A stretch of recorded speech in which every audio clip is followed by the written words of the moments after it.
Alright, back on Game Pulse Payoff Pitch. Here we go. I'm going to play this third game of this Reds Mets series. But you see here, still the game is picking Nolan and Seaver. They pitched game one and game two. I tried to correct game two, and for some reason it didn't even accept the change I made. So they ended up pitching the first two games because it's not changing. It's not following the rotation that's set, and they do have set rotations. So you see, if you click here, it will show the rotations. But for some reason, it's not switching and going through the rotations. So you got to do it manually. So here, hopefully, this will do it. I did this for the game two to try and change it, but for some reason, it didn't take. And I just decided to play it because I don't really care about this season. I'm just practicing and playing the game and trying to check different options and see if I can find bugs and all of that. So I don't really care that much about these games other than they've been fun and I'm having fun playing. But if something weird happens, it's not a big deal. But here we'll change pitchers to Billingham and Koosman, who were supposed to be the game two starters, but they'll be the game three starters. And we'll play this third game. Let's see now if it actually takes once we get into the screen. And it looks like it did because I could see Billingham here and Koosman. All right, so we'll play this game out. The Reds won the first two games in the series, both Nolan beating Seaver. So we'll play this third game out. We got Jerry Koosman on the mound for the 69 Mets, and we got Joe Morgan at the plate. And here we go. We got an in play on Koosman. And left-handed now. We got a base hit. Base hit for Morgan, left-handed against Koosman. And he's on first. We'll let Rose bat. And here's an in play, and a 67 is just a fly to left, one out. Now here we're going to steal it. This is another thing where, I think things happen a little too fast. Like you steal second, and then you just get this movement, and he's safe. But I don't know. I think something like a pop-up like shows you his steal rating and the arm rating, and then maybe a percentage of safe or out, instead of having to kind of go into play results and seeing that. So this information here, it would be nice if this maybe came up as a pop-up when you choose to steal before you actually find out if he's safe or out. So that I think would be cooler than the way it's done right now. But anyway, he steals second. So runner on second, one out for Foster. And we have an in play, and a 19 is a base hit.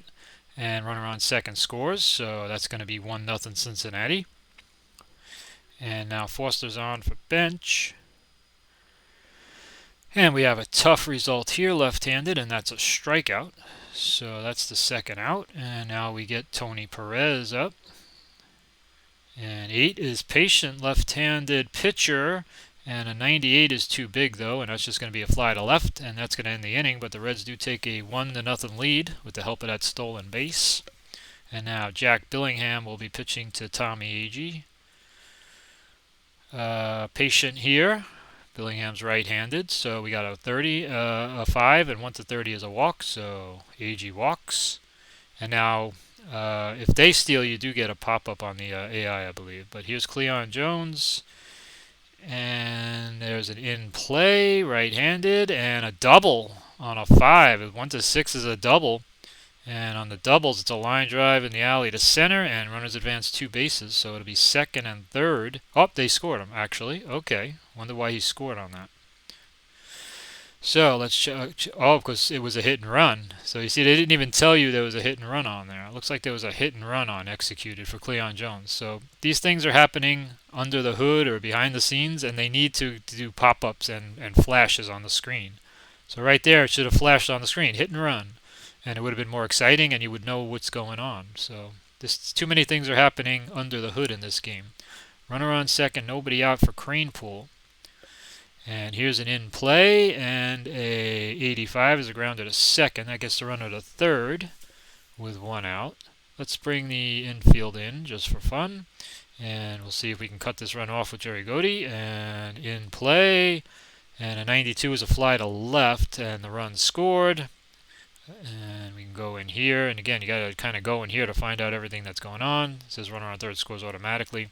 There are rules for fly balls that are in the charts. So here's Wayne Garrett, and here's Tuff, and a ground out to second. But even there, like with the fly out that scores the run, why not put the chart rule up in a pop-ups? Then you'll see chart rule pops up, and you'll understand why the run scored from third. It doesn't have to happen under the hood. They can do that by showing us in some kind of pop-up screen what actually is going on. So they got to take the stuff that's under the hood and they got to put it out here for us to see when it's happening.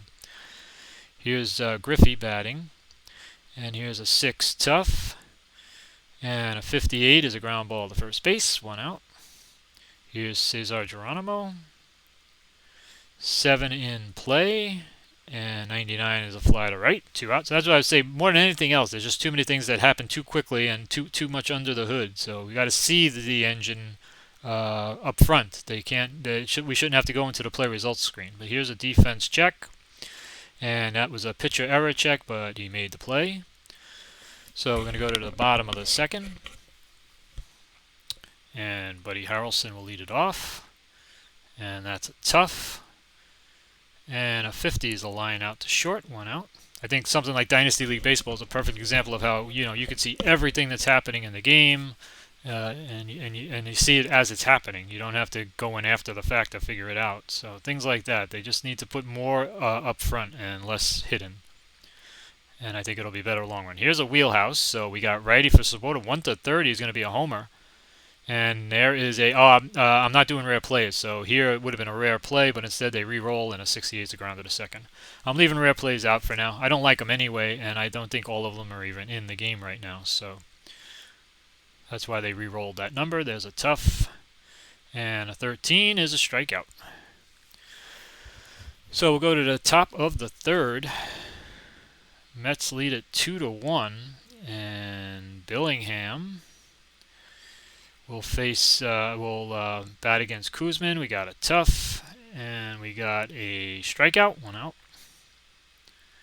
And that'll bring up Joe Morgan. If you want to know what he did, you just hover over, and he got an in-play single first time up. Here's a tough, and a 64 is a ground to the third. 2 out for Rose. And there's an in-play and a ground to the second. So we go middle 3, bottom of the third. It's 2-1 Mets. Interesting line, reverse 2 runs 1 hit against 1 run 2 hits, and we got Koosman leading off this time against Billingham. And this is in play, right-handed. Not a lot of numbers for Koosman, and that's a ground to the third, 1 out. Here's Tommy Agee. 7 is patient, and a 55 is 2. Oh, he goes up to 54, so that just missed, ground to the third. 2 out for Cleon Jones. And we got a tough again, right-handed, and 4 is a strikeout. So that was quick. This game goes fast. Everything I would say, this game is really fast. So you could definitely play a 3-game series in a blink of an eye in this thing. We go top 4. Foster leads it off, and we got a tough strikeout. So Foster's down on strikes. I mean, this game is some games are too slow. This game probably a little too fast. We could just probably slow everything down just a little bit. Here's a tough, and a 39 is a strikeout. That's 2 out. Bring up Tony Perez. And now we got wheelhouse for Perez against a lefty. 1 to 26 only for a home run. And a 45 is a triple. Triple for Tony Perez, 44 to 46. So 2 out triple for Perez. And that means Griffey's going to have a shot here to get a clutch hit. And it's going to be tough, though. So tough lefty needs something 42 to 53. And he doesn't get it, 79. And they're going to strand Perez at third. We go bottom 4, 2-1. And Eddie Cranepool will lead it off against Billingham. And we got the ballpark. So now this is also a thing where I feel like this happens way too fast. I mean, it's going to just boom, roll on the wheelhouse, roll on the ballpark card, and then it's going to roll on the batter card, and it's just going to show us the results. Personally, I'd like to see him roll here, pause. Just give me a 3-second pause, something, so that we can kind of get some anticipation for whether it's going to be a home run or not on the wheelhouse or whatever. But this just happens boom, boom, like that. It's just boom, wheelhouse, home run. So there's just no drama there. But it was a 21 on the wheelhouse, and it was a 38 for a home run, and Cranepool makes it 3-1. And again, if there was just a pause between the wheelhouse roll and the home run roll, I think it would be a little bit more exciting. But it's 3-1 here in the bottom of the fourth for the Mets, trying to win their first game. And here's Jerry Grody.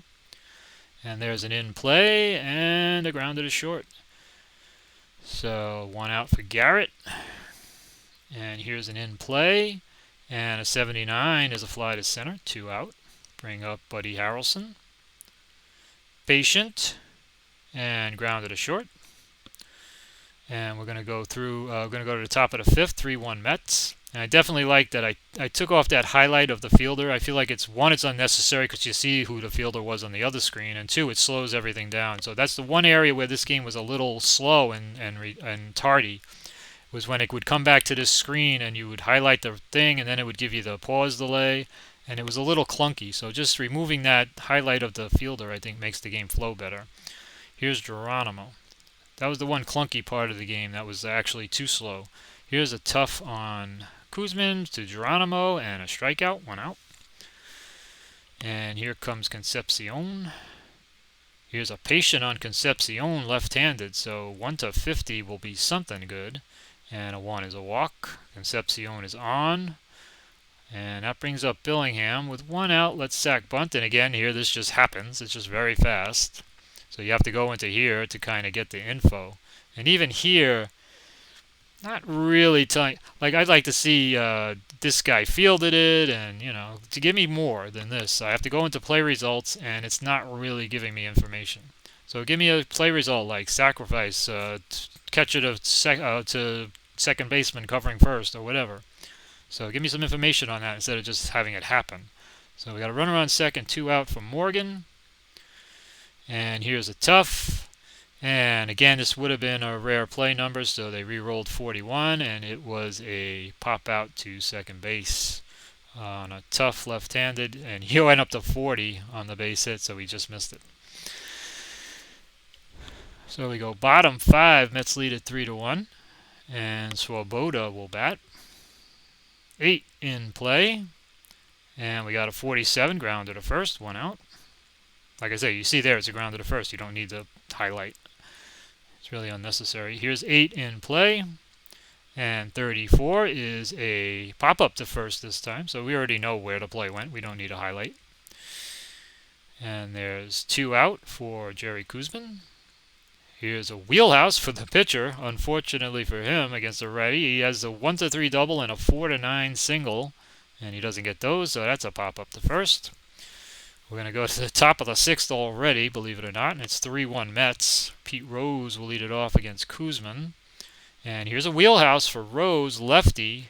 Obviously, he's not a big power guy, but he does have 1-11 homer. He has hits going up to 54, and a 45 is a base hit. So a runner on first with nobody out for George Foster, obviously a guy with a lot of power. Here, this is in play, though, lefty, and a fly to left, 1 out. Rose holds, bring up bench, and that's going to be a tough lefty, and 30 is a strikeout. Oh, it's a wild pitch. It's his wild pitch number. Yeah, I see some people on Discord wondering how the wild pitch is happening. The wild pitch is on the pitcher's card, so if that 30 comes up, it's just a wild pitch and there's no play. If it happens a second time, it's still a wild pitch, but then you do use the number to resolve the at-bat. But the first time it happens, it's just a wild pitch, and then you re-roll. So runner goes to second with 1 out, and now Johnny Bench will bat again. Now, like I say, if you got another wild pitch, it would still count, but then you would resolve the at-bat. Here it's a tough 62 and a fly to right, and looks like the runner is holding, and it says runner on second hold. So runner on second, 2 out for Tony Perez, and 8 is patient, left-handed, 13 is a walk. First and second, 2 out for Ken Griffey. And 9 is a tough out, so he's going to be out. 37 is a strikeout. So good job by Koosman. We go bottom 6, 3-1 Mets. And Billingham will face Agee. And there's a patient. And a 35 is a triple. Tommy Agee with a triple off Billingham to lead off the bottom of the 6th, and we're going to have to bring the infield in against Cleon Jones to try and stop this run from scoring. And it's wheelhouse, so that's not looking too good. Wheelhouse against a righty. 1-17 is a home run, and it's a 0-0. Again, would have been a rare play, but 80, it re-rolls 81, and it's a fly to center. Let's see if the run is going to score. And we go into play results, and runner on third scores automatically. Again, give us the actual chart rule that scores the run, and just put it in a pop-up. And we don't even have to go to the play results screen. And you could just put it in a pop-up that explains the sac fly. And it doesn't have to be under the hood. So these are all things that can be brought onto the surface of the game and not in the play results. One out now, and it's 4-1 Mets. Here's Crane Pool. And there's an in play. And there's a ground to first. So this game is really, this game is close to being really great. Right now I say it's good, but there are things that we can improve and make it a really great game where it's going to flow properly and we're going to get the information we need right up front. And we won't have to guess what's happening and all of that. Here's Jerry Grody with 2 out. So it just needs some tweaks, but I think they're on the right track, and they certainly seem willing to listen to us and do the changes that they need. So I think we're on a good path to having a great game. This is just a demo, so we got to remember that. Here's 4-1, and we're in the top of the 7th. Koosman facing Geronimo. 7. That was weird with that. I didn't know. It went red for the Reds. Okay, in play. And 55 is a ground to first, so that is 1 out. And now Koosman will face Concepcion. 4 is tough. Koosman's pitching a game here, ground to first. So the game itself is great, so we just have to tweak it a little bit. Here's Billingham, so I guess even with 2 out, nobody on, I guess it's time to pinch hit. We got a lefty Koosman, so I guess we can go to either Rettenmund or... wait, we don't have too much. Dougie Flynn, Bill Plummer. We'll go to Rettenmund. Didn't have a lot of good choices there right-handed. Koosman will face Rettenmund. And we got an in-play fly to center. So Koosman in control. Bottom 7. 7th inning stretch time here at Shea Stadium. And, yep, we got to pick a pitcher. Can you see the Mets lineup from here? Or you just see it here, I guess. Where are they up to? We can't. Alright. Not going to worry too much about it right now, but we will put in Pedro Borbon. So Borbon will pitch. And Boswell will bat.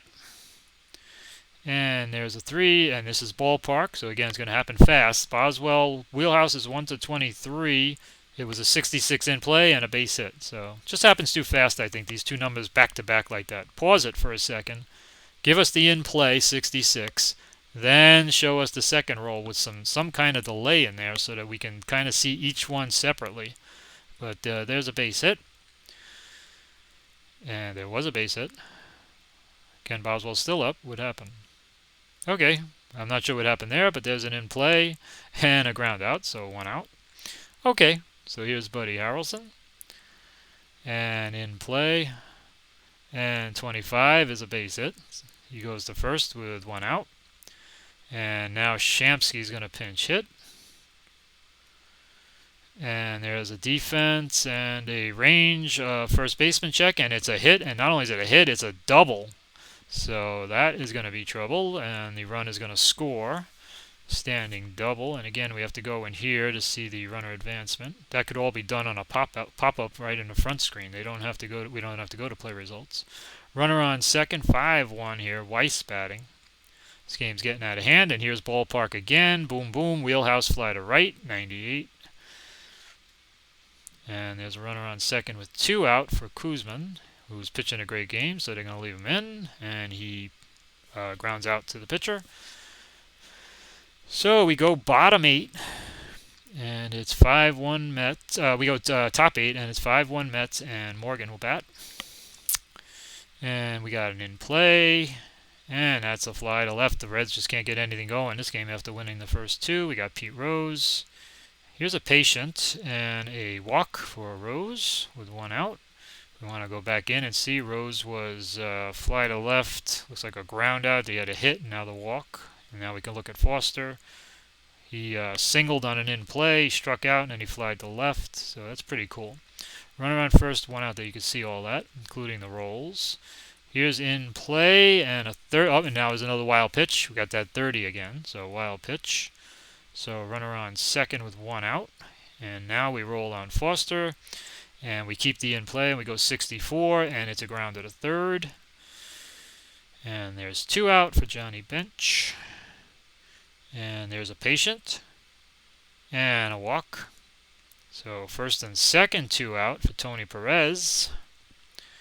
And we got a tough out, so got some on the strikeout. So now we go bottom eight. It's 5-1 Mets. They're in control. See if Bourbon can just pitch this bottom of the eighth. And we got a tough and a base hit for Agee. And that's going to bring up Cleon Jones. And there's an in play and a double. So they are continuing to pour it on. It is 6-1. Eddie Cranepool. Bourbon is now fatigued. I just want him to get through this inning. And there's a fly to center, one out. And that happened so fast I could not even read that box. Runner on second advances automatically. So yeah, they got to delay that box. Went too fast. Runner on third, one out. Jerry Grody is up. I hate to even change pitchers, but he is fatigued. Let's see if he can get him. Just get through this inning. In play, 99 fly to left, and he scores. And again, look at how quickly that disappears. I guess I might be one of my settings. I might have a setting that can keep that pop-up box on longer, but even on whatever setting I have, they could keep that on for a couple of more seconds so we could read it. And tough. And a fatigued result, but it's a grounder to second anyway, so it didn't matter. So we're going to go to the ninth. And we got a pitcher change to Tug McGraw for some reason, 7-1, but McGraw is coming in. Did they pinch hit? I wasn't even paying that much attention. Here's a tough. You would think Koosman would have been able to finish this game out. Grounded a short, went out. Bring up Geronimo. Patient. 57's a grounded a third. And Davey Concepcion on a tough. And he gets a base hit. He keeps it going. Runner on first, two out, and now I got a pinch hit for Bourbon. And we got Tug McGraw, so we got another lefty out there. So we can go to either Plummer or we can go to Doug Flynn. Yeah, let's bet Dougie Flynn. I remember having his... we got Vukovic. I remember having Dougie Flynn's baseball card. Whoops, where am I going? He's batting for Bourbon, so I got to put him in there. Doug Flynn will bat, runner on first, two out. And we got a tough. And a 45 is a ground to the pitcher, and that's going to be this game. So yeah, this game fine. It's playing fine. It's a good game. Just a little fast, and there are some things that can be tweaked to make it a little bit better. I know another thing when the computer calls a hit and run, and it's a patient result, and then it re-rolls, because that's a foul on a hit and run when it's a patient result, and then it re-rolls on in play. But if you don't know there's a hit and run going on, that happens so fast, and then you're like, why did a patient result end up in play? And, especially if you don't play the card and dice game, you don't know that happens. So, all that stuff has to be brought to the front end instead of hidden behind the play results screen to try and figure out what happened. So I think this game needs some tweaks. We got time, and I think by the 23rd or whenever they end up releasing it, it's going to be a much better game because they are listening to what we're telling them, and they're doing a good job of fixing what they need fixed and changing things and trying different things. So I think we're on the right path. It's a good game, and I'm just looking for the future updates because I think it's going to get better and better as we go along. All right, thanks for watching.